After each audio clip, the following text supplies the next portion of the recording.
Breaking news, এইমাত্র কোরবানির হাটে গরু ক্রয় করলেন শাকিব খান। বাট কত টাকার গরু কিনলেন এটা জানলে সবার চোখ কপালে উঠবে। জানা গেছে কোরবানি ঈদকে টার্গেট করে তিনি একটি নয় একাধিক গরু কিনে থাকে। কিন্তু এবার ঈদে কয়টি গরু ক্রয় করলেন এটা জানলে সবাই অবাক হতে বাধ্য। বলছি সব বিস্তারিত।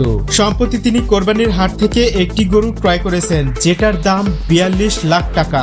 এছাড়াও তিনি এর আগে 2 সন্তানের জন্য 2টি গরু ক্রয় করেছেন, যার দাম কোটি টাকার উপরে। শাকিব খান প্রতি বছরই 5 থেকে 8টি গরু কোরবানির জন্য বরাদ্দ করে তার নিজের জন্য একটি রেখে বাকি সবগুলোই গরিব দুঃখীদের মাঝে বিতরণ করে দেয়। জানা গেছে ঈদের দিন সকাল থেকে সন্ধ্যা অবধি তার বাসার সামনে ভিড় জমে থাকে, আর তাদের মেইনটেইন করার দায়িত্বে থাকেন শাকিব খানের পার্সোনাল অ্যাসিস্ট্যান্টরা। বর্তমান প্রেক্ষাপটে দেশের সবচেয়ে ধনী তারকা মনে করা হয় শাকিব খানকে।